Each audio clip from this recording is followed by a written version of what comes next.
Round one, fight. The coronavirus is not under control. Over the past week, Johns Hopkins reports that 39 states have had more COVID cases over the past 7 days than in the week before. 9 states have set new records. Even if a vaccine is released soon, the next administration will face hard choices. What would a Biden administration do in January and February that a Trump administration wouldn't do? Would you impose new lockdowns for businesses and schools and hotspots? A federal mandate to wear masks? You have 2 minutes to respond without interruption. Thank you, Susan.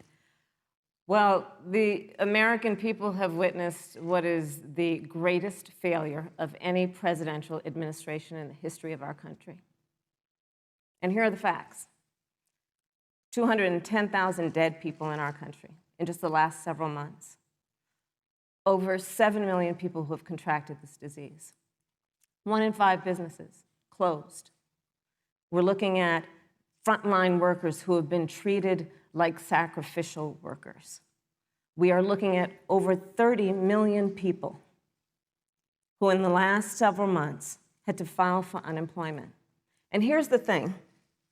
On January 28th, the vice president and the president were informed about the nature of this pandemic. They were informed that it's lethal in consequence, that it is airborne, that it will affect young people, and that it would be contracted because it is airborne.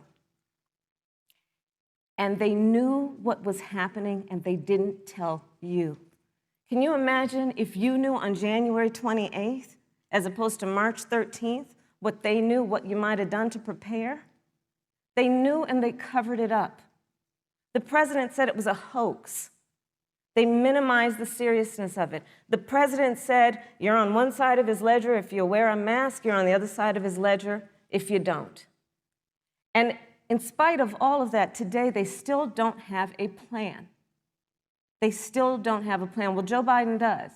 And our plan is about what we need to do around a national strategy for contact tracing, for testing, for administration of the vaccine, and making sure that it will be free for all. That is the plan that Joe Biden has and that I have, knowing that we have to get a hold of what has been going on, and we need to save our country. And Joe Biden is the best leader to do that, and frankly, this administration has forfeited their right to re-election based on this. Thank you, Senator Harris. Vice President Pence, more than 210,000 Americans have died of COVID-19 since February. The U.S. death toll as a percentage of our population is higher than that of almost every other wealthy nation on earth. For instance, our death rate is 2.5 times that of Canada next door. You head the administration's coronavirus task force. Why is the U.S. death toll as a percentage of our population higher than that of almost every other wealthy country? And you have 2 minutes to respond without interruption. Susan, thank you. And I want to thank the Commission and the University of Utah for hosting this event. And Senator Harris, it's a privilege to be on the stage with you. And our nation has gone through a very challenging time this year. But I want the American people to know that from the very first day, President Donald Trump has put the health of America first. Before there were more than 5 cases in the United States, all people who had returned from China, President Donald Trump did what no other American president had ever done. And that was he suspended all travel from China, the second largest economy in the world. Now, Senator Joe Biden opposed that decision. He said it was xenophobic and hysterical. But neither should we panic or fall back on xenophobia. Labeling COVID-19 a foreign virus does not displace accountability for the misjudgments that have been taken thus far by the Trump administration. Let me be crystal clear. The coronavirus does not have a political affiliation. It will infect Republicans, independents, and Democrats alike, and will not discriminate based on national origin, race, gender, or zip code.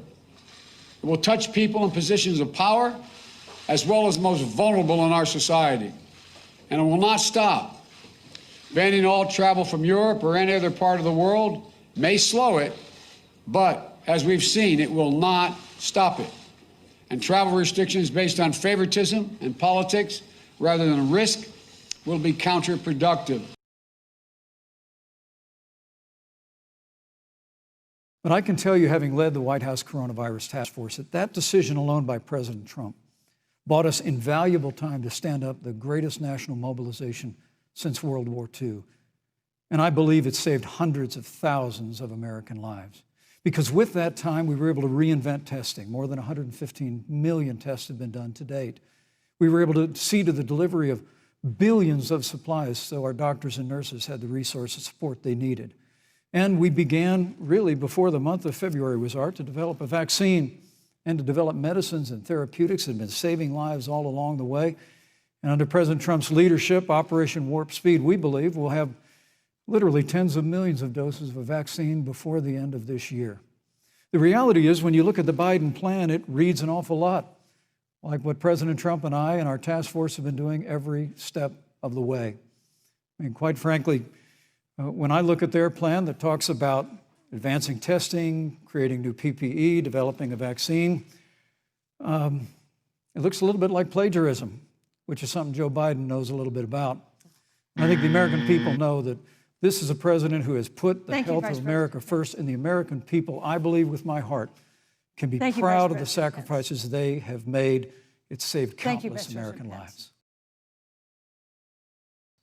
Senator Harris, would you like to respond? Absolutely. Whatever the vice president is claiming the administration has done, clearly it hasn't worked.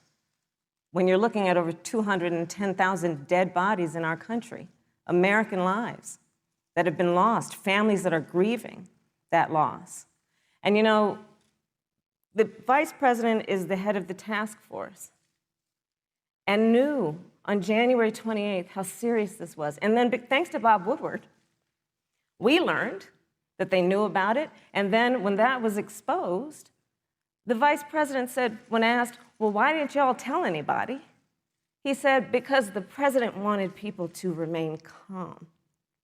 Well, let's get no, but Susan, this is important. Susan, I want to have add, to weigh in but here. Mr. Vice President, I'm speaking. I have to I'm weigh speaking. Yeah, you can have 15 more wanna- seconds, and then we'll give the vice president Thank a you. chance to So I respond. want to ask the American people, how calm were you when you were panicked about where you're going to get your next roll of toilet paper?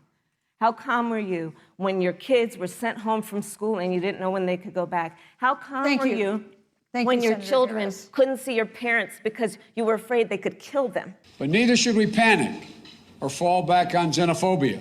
We've been following breaking news with the COVID-19 infection rate climbing in some areas. The governor has ordered schools in these 9 New York City zip codes to be closed tomorrow. Those neighborhoods have all seen a positive test rate, well over 3% for the last 7 days. The governor says while they are going by the zip codes now, he's not ruling out the option of expanding beyond those borders. The governor says schools are particularly dangerous places for transmission, especially if there has not been adequate testing. Let's give Vice President Pence a chance to respond. Vice President Pence, you have 1 minute to respond. You know, there's not a day gone by that I haven't thought of every American family that's lost a loved one. And I want all of you to know that you'll always be in our hearts and in our prayers. But when you say what the American people have done over these last 8 months hasn't worked, that's a great disservice to the sacrifices the American people have made. The reality, if I may finish, Senator, the reality is Dr. Fauci said everything that he told the president in the Oval Office, the president told the American people. Now, President Trump, I will tell you, has boundless confidence in the American people, and he always spoke with confidence that we'd get through this together. But when you say it hasn't worked, when Dr. Fauci and Dr. Birx and our medical experts came to us in the second week of March, they said if the president didn't take the unprecedented step of shutting down roughly half of the American economy, that we could lose 2.2 million Americans. Now, that's the reality. Thank you. They also Thank you, said Vice to us, if we President did everything right, Susan, we could still lose more than 200,000 Americans. Vice President Now, one Pence. life lost is too Thank you. many, Susan. But the American people, I believe, deserve credit for the sacrifices that they have made, putting the health of their family and their neighbors first, our doctors, our nurses, our first responders. Thank you, Vice President Pence. And I'm going to speak up on behalf of what the American people have done. How can you expect Americans to follow the administration's safety guidelines to protect themselves from COVID when you at the White House have not been doing so? Well, the American people have demonstrated over the last 8 months that when given the facts, they're willing to put the health of their families and their neighbors and people they don't even know first. President Trump and I have great confidence in the American people and their ability to take that information and put it into practice. In the height of the epidemic, when we were losing a heartbreaking number of 2,500 Americans a day, we surged resources to New Jersey and New York and New Orleans and Detroit. We told the American people what needed to be done, and the American people made the sacrifices. When the outbreak in the Sun Belt happened this summer, again, Americans stepped forward. The difference here is President Trump and I trust the American people to make choices in the best interest of their health. Joe Biden and Kamala Harris consistently talk about mandates. So let's institute a mask mandate nationwide, starting immediately. Let's talk about respecting the American people. You respect the American people when you tell them the truth. You respect the American people when you have the courage Which we've to be a always leader, done. speaking of those things that you may not want people to hear, but they need to hear so they can protect themselves. But this administration stood on information that if you had as a parent, if you had as a worker, knowing you didn't have enough money saved up, and now you're standing in a food line because of the ineptitude of an administration that was unwilling to speak the truth to the American people. So let's talk about caring about the American people. The American people have had to sacrifice far too much because of the incompetence of this administration. It is asking too much of the people. Susan, we talked No, about Vice It this. is asking too much of the people. That they would not be equipped with the information they need to help themselves to protect Susan, their parents President- and No, their I'm sorry. children. We want to be vigilant about what it might be on the what is out there in other places. We want to be careful about how we deal with it, but we do want to say to people, come to Chinatown. Here we are. We're, again, careful, safe, and come join us. Come to Chinatown. Come join us. Dr. Anthony Fauci and other experts say that most of the people who can be vaccinated need to be vaccinated. But half of Americans now say they wouldn't take a vaccine if it was released now. If the Trump administration approves a vaccine before or after the election, should Americans take it, and would you take it? If the public health professionals, if Dr. Fauci, if the doctors tell us that we should take it, I'll be the first in line to take it, absolutely. But if Donald Trump tells us that we should take it, I'm not taking it. The FDA says there's at least 270 active trials in this country for coronavirus treatment. 28 vaccines are in the human trial stage worldwide. But even if one breaks through and is proven safe, there is another barrier it'll face, which is fear. While many families are honestly worried about the pros and cons of taking a vaccine, others are exploiting that fear and spreading misinformation. I think it will be a very effective vaccine. That's my prediction. Dr. Monsef Slaoui, head of Operation Warp Speed, the government's program to develop a COVID-19 vaccine, says the vaccine could be 90% effective or higher and could be on the market as early as December for those at high risk. But what if people refuse to get it? A recent CNN poll found that 1/3 of Americans said they would not try to get vaccinated against the coronavirus, even if the vaccine is widely available and low cost. Polling has shown that many Americans say they won't get the COVID vaccine when it comes out. Does that worry you? Oh my gosh, it terrifies me. Donald Trump tells us that we should take it, I'm not taking it. The reality is that we're going to have a vaccine, Senator, in record time, in unheard of time, in less than a year. We have 5 companies in phase 3 clinical trials, and we're right now producing tens of millions of doses. So the fact that you continue to undermine public confidence in a vaccine, if the vaccine emerges during the Trump administration, I think is unconscionable. And Senator, I just ask you, stop playing politics with people's lives. The reality is that we will have a vaccine, we believe, before the end of this year. And it will have the capacity to save countless American lives. And your continuous undermining of confidence in a vaccine is it's just unacceptable. And Senator, please Thank you, Vice stop President undermining Pence. confidence in a vaccine. Dr. Harder, When it comes to people not getting vaccinated, I'm sure, I don't know, you must encounter this from time to time. What do you say to people to try to convince them of the scientific evidence? Donald Trump tells us that we should take it. I'm not taking it.